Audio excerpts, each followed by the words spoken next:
Shalom, selamat pagi jemaat dikasih Tuhan. Kita berjumpa lagi dalam Renungan Pagi. Mari pagi hari ini kita akan bersama-sama kembali merenungkan firman Tuhan. Supaya dengan firman Tuhan iman kita bertumbuh terus, diteguhkan, dibangun dan dikuatkan. Kita percaya bahwa firman Tuhan kebenaran yang memerdekakan hidup kita. Firman Tuhanlah sumber pengharapan kita, pertolongan kita yang akan senantiasa menuntun kita dan menerangi setiap langkah hidup kita. Mari sebelum merenungkan firman Tuhan, kita akan berdoa supaya Tuhan yang akan menyatakan dan menyingkapkan kebenaran firman-Nya atas kita semua. Mari kita berdoa. Bapa di surga, kami datang ke hadirat-Mu pagi hari ini. Kami bersyukur atas segala kebaikan-Mu, rahmat, anugerah, segala berkat dan kemurahan-Mu, perlindungan, penyertaan-Mu ya Tuhan atas seluruh hidup kami. Terima kasih ya Tuhan. Pagi hari ini kami akan merenungkan firman-Mu. Mari Tuhan nyatakan dan singkapkan atas kami semua kebenaran firman-Mu. Dan Roh Kudus, urapilah kami ya Tuhan, sehingga kami bisa menangkap akan pesan Tuhan, menangkap rema yang dari Tuhan, dan kami mengerti akan kehendak-Mu, serta melakukan kebenaran firman-Mu di dalam hidup kami. Terima kasih ya Tuhan. Di dalam nama Tuhan Yesus, kami bersyukur dan berdoa. Amin. Mari jemaat dikasih Tuhan, kita sama-sama membuka Alkitab kita. Renungan pagi hari ini sampaikan dari Roma 12 ayat 12. Saya bacakan. Bersukacitalah dalam pengharapan, sabarlah dalam kesesakan, dan bertekunlah dalam doa. Ya, ada 3 kata kunci di sini. Bersukacita, sabar, bertekun. Ya. Kenapa kita harus bersukacita? Ya karena kita punya pengharapan.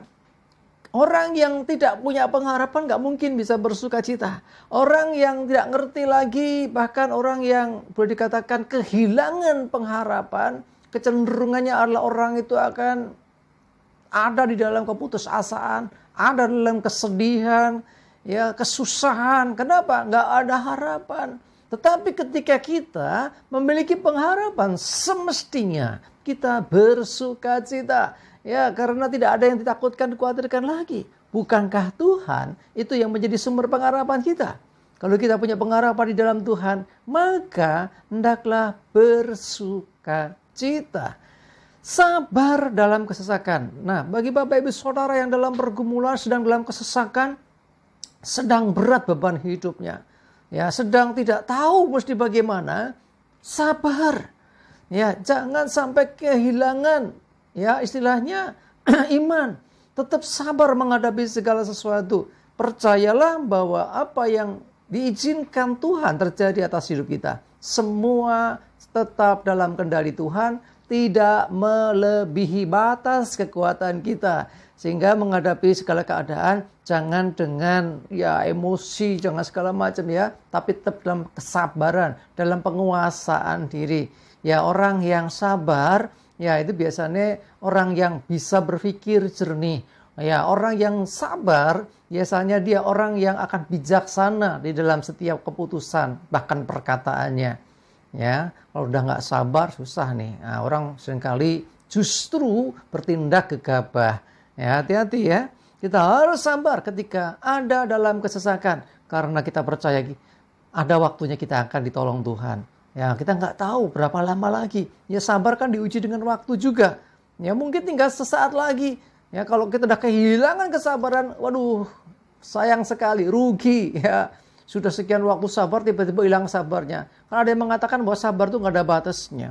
Kalau udah lewati batas, nggak sabar lagi. Ya, karena itu, ya ketika dalam kesesakan, sedang dalam kesulitan, sedang tidak tahu mesti berbuat apa, tetaplah sabar menghadapi semuanya.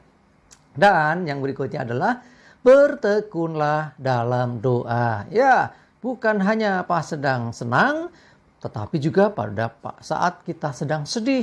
Bukan hanya pada saat kita mendapat sesuatu yang indah dan baik, tapi juga kadang sedang menghadapi situasi atau bahkan dalam kesusahan sekalipun, tetaplah berdoa, bertekun. Ya, istilah bertekun dari kata tekun artinya terus-menerus. Bahkan firman Tuhan juga mengatakan tetaplah berdoa. Ya, sudah berulang kali saya sampaikan bahwa berdoa itu bukan hanya sekedar memohon, meminta sesuatu, tetapi di dalam doa itu kita terhubung dengan Tuhan, terkoneksi ya. Kita bisa berkomunikasi dan berinteraksi langsung dengan Tuhan. Karena itu hal yang menyenangkan di hadapan Tuhan. Dia Bapa yang baik, dia senang ketika anak-anaknya datang kepadanya dan mau berinteraksi dengan dia, berkomunikasi dengan dia.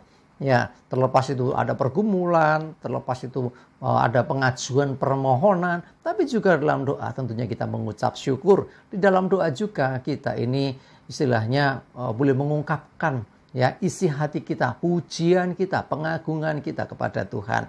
Karena itu ya tetaplah bertekun ya, tekun dalam doa. Apalagi sedang dalam pergumulan, sedang dalam masalah, semestinya lebih tekun lagi di dalam doa. Karena kalau kita berdoa, sesungguhnya kita terhubung dengan Tuhan, terkoneksi dengan Tuhan.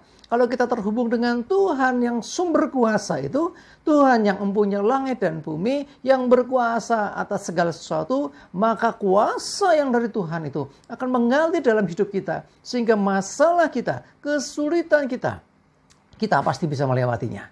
Karena kekuatan dan kuasa yang dari Tuhan. Ingat, bukan gagah, bukan kuat kita, tapi oleh karena kuasa Tuhan yang nyata terjadi dalam hidup kita. Ya, jadi intinya itu ya, memiliki pengharapan, ya, tetap bersukacita di dalamnya, sabar ketika ada dalam kesusahan, kesesakan, ya, kesedihan, tetap sabar menghadapi itu. Ya, pasti kita bisa melewatinya. Dan jangan lupa tekun, ya, bertekun di dalam doa. Sebab itu yang dikehendaki Tuhan. Ketika ketiga hal tadi, menjaga hati kita tetap bersukacita karena kita punya pengharapan dan kita menghadapi segala kesusahan, kesesakan, tetap sabar. Ya, kita percaya kita pasti ditolong Tuhan. Jangan lupa yang ketiga, bertekun di dalam doa. Sebab dengan kita bertekun di dalam doa, kita akan ada di dalam Tuhan. Tuhan dan kuasanya yang akan mengalir nyata dalam hidup kita. Kita akan dimampukan melewati segala keadaan. Karena dalam doa kita mendapatkan kuasa dan kekuatan yang ilahi dari Tuhan. Amin, kita berdoa. Terima kasih Tuhan untuk firman-Mu pagi hari ini. Biarlah Tuhan kami dimampukan untuk menjalani semua. Tetap bersukacita di dalam pengharapan, di dalam Kristus. Dan kami bisa sabar menghadapi kesesakan yang terjadi, yang mungkin terjadi dalam hidup kami. Dan lebih lagi kami tetap bertekun di dalam doa. Supaya kami tetap terkoneksi, terhubung dengan Engkau dalam segala keadaan hidup kami. Dan kami percaya kuasa Tuhan yang ajaib itu yang akan nyata terjadi dalam hidup kami. Terima kasih Tuhan, kami bersyukur, berdoa menyerahkan hari ini hidup kami, mohon tuntunan penyertaan dan pertolongan-Mu ya Tuhan. Dan dijauhkan kami celaka mara bahaya. Damai sejahtera sukacita, kesehatan, kekuatan, dan berkat-berkat-Mu ya Tuhan menyertai kami semua. Terima kasih ya Tuhan, dalam nama Tuhan Yesus kami bersyukur dan berdoa. Amin. Mari jemaat dikasih Tuhan, tetap semangat dan maju terus di dalam iman dan pengharapan. Sukses menyertai kita semua dan Tuhan Yesus memberkati. Amin.